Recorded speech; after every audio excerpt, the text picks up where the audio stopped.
liftoff and the clock has started. Yes, sir. Reading you loud and clear. Roger, roll, Discovery. Discovery, roger, go from. Good evening, everyone, and welcome to the March 18, 2020 edition of Space News. This is Michael Abdillah, and tonight I'm joined by Tina Stagg and Angelo De Grazia, and we are all from the Space Association of Australia. So let's get the show started with some Australian space news. Rocket Lab has confirmed its next mission will deploy payloads for NASA, the US National Reconnaissance Office, and the M2 Pathfinder satellite for UNSW and Canberra Space.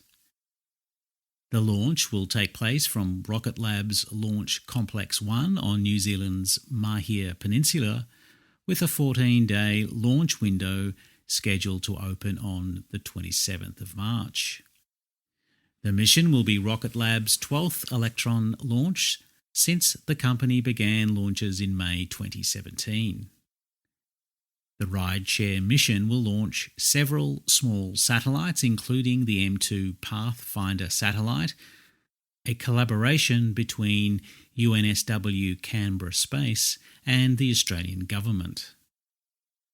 The satellite will test communications architecture and other technologies that will assist in developing the future space capabilities of Australia.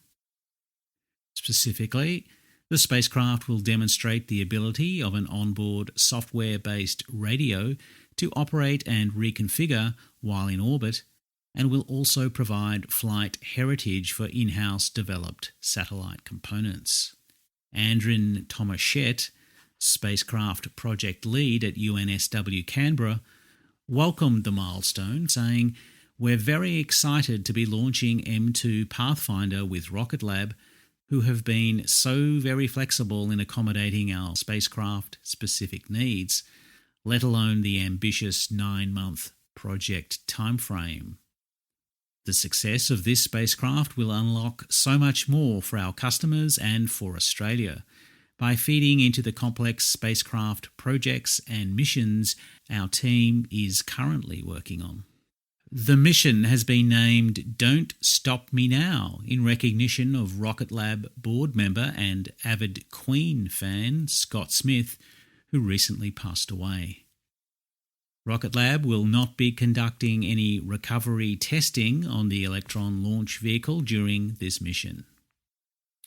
And Sydney University astronomers have helped to discover a novel star. A team of astronomers, including a group from Sydney University led by Dr. Simon Murphy, have discovered a star 1,500 light-years from Earth that pulses, but only on one side. Such an object has been predicted by theory, but discoveries in Australia and Europe found the first actual example of what's called a one-sided pulsator. The star, located in our Milky Way galaxy about 1,500 light-years from Earth, is known as HD 74423 and is about 1.7 times the mass of the Sun. It's the very first of its kind to be identified, but scientists expect to find many more as technology improves. The findings have been published in a study in the journal Nature Astronomy. Okay, over to you, Tina. Thanks, Mike, and good evening, space fans. And to NASA's Commercial Crew program, SpaceX is targeting May for the launch of its Crew Dragon spacecraft on a test flight carrying 2 NASA astronauts. SpaceX President Gwynne Shotwell gave the schedule estimate last week, but said both the company and NASA have work to do to achieve that date. The length of the mission is still to be determined, she said, as NASA considers the possibility of an extended stay at the International Space Station because of the limited crew on the station.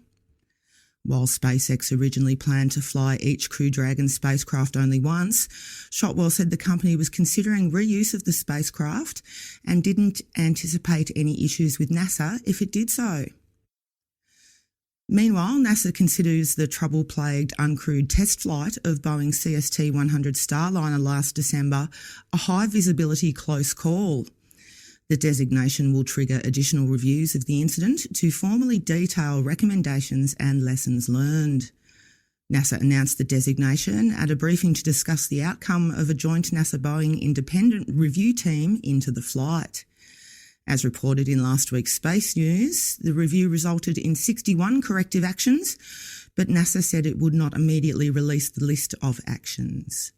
NASA also declined to say whether Boeing would need to perform another test flight or even provide a schedule for making that decision.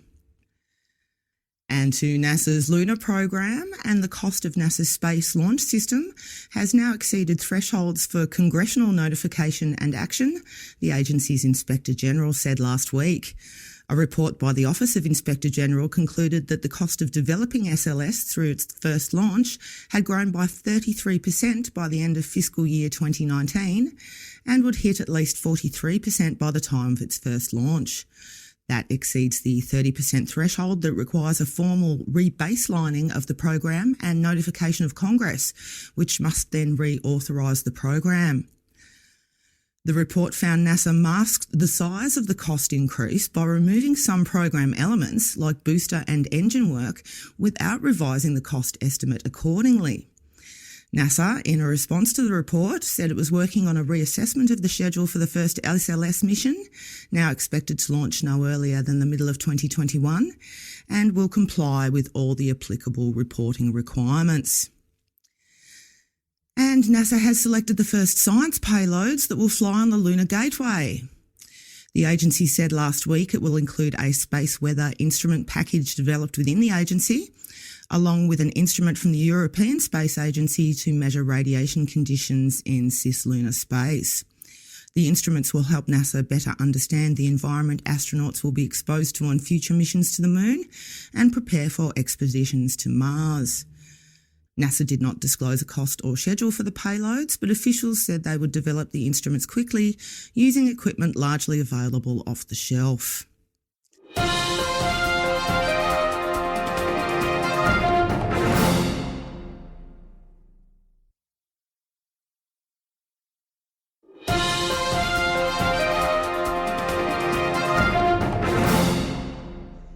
And to the agency's planetary and space science programs, the Discover satellite has resumed operations 9 months after suffering a technical glitch.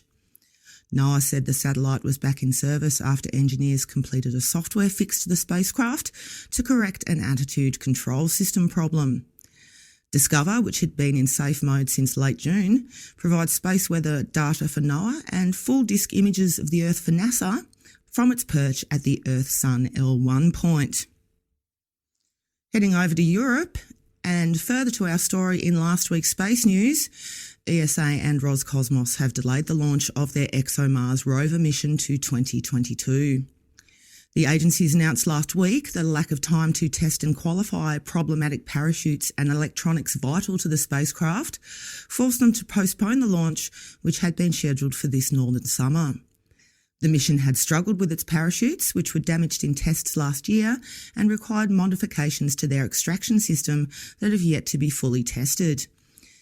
ESA also said the coronavirus outbreak would have had an impact on the mission because international teams could not travel as easily as before. And to Russia, a Soyuz launch of a United Arab Emirates satellite has been rescheduled for April 13. The launch from French Guiana was scheduled for earlier this month, but was delayed by a technical problem that led to the replacement of the rocket's Fregat upper stage. The rocket is carrying the Falcon I-2 imaging satellite for the UAE government. It's not clear if the problem is related to one that postponed a Soyuz launch from Russia earlier this year that also required a change of Fregat stages. And to Angelo. Thanks, Tina. Let's go to India. India has run into budget problems with human spaceflight. Many astronauts of many nationalities have flown into space, but so far just 3 nations, the US, Russia and China, have actually conducted human spaceflight programs.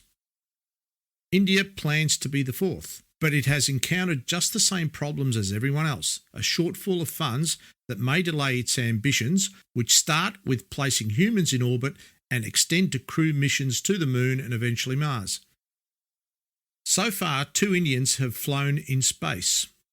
The first was Rakesh Sharma on a Russian mission in 1984, and the second, Kalpana Chawla, on 2 NASA missions. She died in 2003 Space Shuttle Columbia disaster. India has successfully placed an orbiter around and an impactor on the moon, although its second moon mission, comprising a lander and a rover last year, ended in failure. The country has also placed a probe into orbit around Mars. India's objective for human spaceflight was to place 3 astronauts in orbit and return them to Earth before the 75th anniversary of the country's independence from Britain in August 2022. But reports from India indicate the human spaceflight program, called Gaganyaan, received only 30% of the funding sought by the Indian Space Research Organisation ISRO for this year's budget. ISRO said it would find a way around this problem, but hasn't said how. The 2020-21 budgetary estimate for Gaganyaan is about $639 million, which accounts for about a third of ISRO's entire annual budget.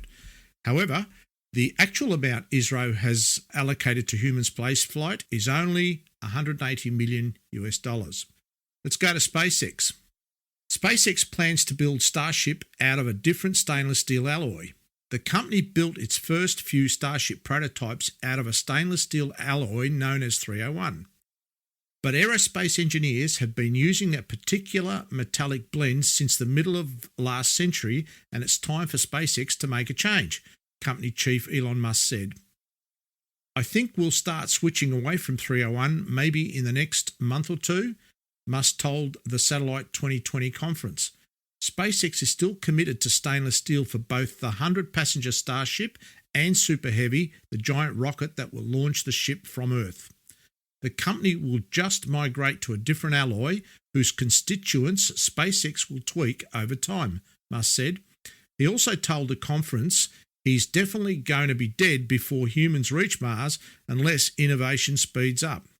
He said the biggest obstacle was designing and building a large and rapidly reusable rocket. And the third time was the charm for a test of a tank in the Starship vehicle. SpaceX performed a cryogenic test of the tank for the SN2 Starship prototype recently, pumping liquid nitrogen into it. Unlike 2 previous tests in November 2019 and last month, the tank did not burst.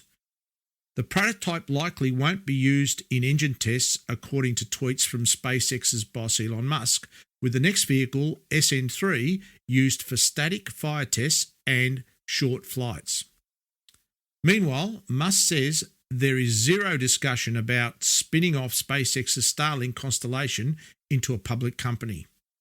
Musk, speaking at the Satellite 2020 conference in Washington last week, countered reports from last month that the company was considering spinning off Starlink at some point into a publicly traded company. Musk instead said his emphasis was on ensuring the constellation was successful, noting the bankruptcies suffered by the previous generation of constellations. Musk said SpaceX needs Starlink as a revenue generator with more potential than the launch business, where SpaceX has established itself with its Falcon 9 and Falcon Heavy rockets in order to realise his long-term ambitions to settle Mars. SpaceX has doubled the size of its next funding round. The company is now seeking to raise $500 million in an ongoing private financing round versus $250 million from earlier reports. The company raised $1.33 billion in 3 rounds last year in order to finance work on Starlink and Starship. Okay, over to you again, Mike. Thank you, Angelo. The Satellite 2020 conference ended a day early last week amid a growing wave of coronavirus-related cancellations. Conference organisers said the final day's scheduled sessions were cancelled and the exhibit hall closed after Washington, D.C. officials announced it would close the convention centre in response to a recommendation limiting mass gatherings of more than 1,000 people. Many other space-related conferences and meetings have also been cancelled or postponed in the last few days, including the Space Symposium that was to be held in Colorado Springs at the end of the month. Well, that's all we have time for tonight. Thank you, Tina. Thank you, Angelo, and we will speak to you again next week. Good night.